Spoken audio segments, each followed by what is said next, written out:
Subscribe करें हमारे YouTube channel साधना gold को और पाएं वीडियो सबसे पहले। और हाँ, बेल आइकन दबाना ना भूलें। एक वृद्ध थे, उनके बेटे का नाम रामचंद्र था। जब उनका विवाह हुआ रामचंद्र का, संयोग की बात उनकी पत्नी का नाम सीता। हो जाता कई बार ऐसा। तो बेटा रामचंद्र, उनकी पुत्र वधु सीता। और संयोग की बात, घर में जो मंदिर था वो सीताराम जी का मंदिर। सीताराम जी के उपासक थे, रामानंदी थे। अधिक वृद्ध जब हुए तो हर समय सीताराम सीताराम तो जपते थे। अधिक वृद्ध हुए, कमजोर इस कदर हो गए थे, बहू हर रोज रात्रि को उनके सिरहाना के पास जल रख देती थी। आज भूल गई, किसी कारण से ध्यान नहीं रहा।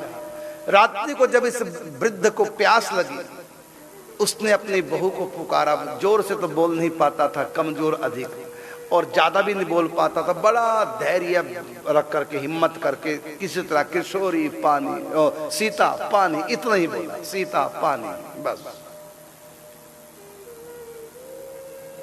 वो तो अपनी बेटी को पुत्र वधु को पुकार रहे थे। वो सो रही थी गहरी नींद में। धीरे से आवाज, वृद्ध की थी, पे बीमार थे, नहीं वहां तक पहुंची। फिर कहा, सीता पानी। बड़ा साहस बटोर करके बोले, इतने कमजोर हो चुके थे। राम जी कहते हैं, सीता जी से देखो, तुमको पुकार रहा है, पानी का प्यासा है, चलो जल पिलाओ। सीता जी ने कहा, तो अपने पुत्र वधु को पुकार रहे हैं।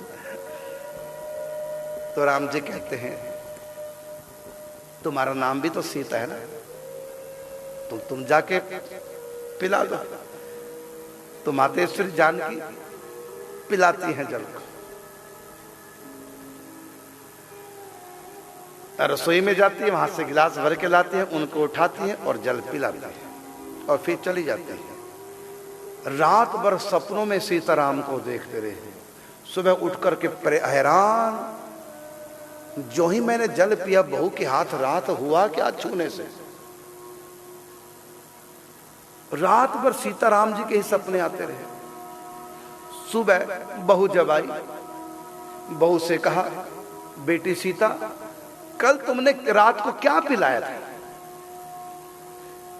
बड़ा स्वादिष्ट, रात्रि भर सपने सीताराम के आते रहे, तुमने बहू क्या पिलाया मुझको रात? उसने कहा कि पिताजी, मैंने, कब की बात, लगभग 2-3 बज रहे होंगे उस समय,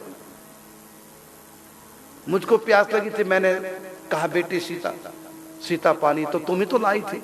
उसने कहा, पिताजी हो, मैं तो भूल ही गई थी रात, मैंने तो पानी रखा नहीं। आप क्यों मजाक कर रहे हैं? वो सोच रही मजाक में कह रहे हैं, व्यंग कस रहे हैं। कहा, पिताजी मैं तो भूल गई, देखो सामने आले में रखा रह गया झाड़ी जल की, और जो के तो रखी भरी रखी थी, वो देखो सामने रखी रहेगी, मैं भूल ही गई। अब समझते देर नहीं लगी कि स्वयं सीता माता प्रकट होकर के उस वृद्ध को जल पिला गई। अब वो तो अपनी बहू को पुकार रहे थे, सीता पानी, लेकिन भगवान ने सुन ली। इसको कहते हैं नामाभास, मतलब मन भगवान में नहीं, ना भगवान को पुकार रहे। नामाभास से भी कल्याण हो जाता है। अजामिल का प्रसंग, वहां भी नामाभास।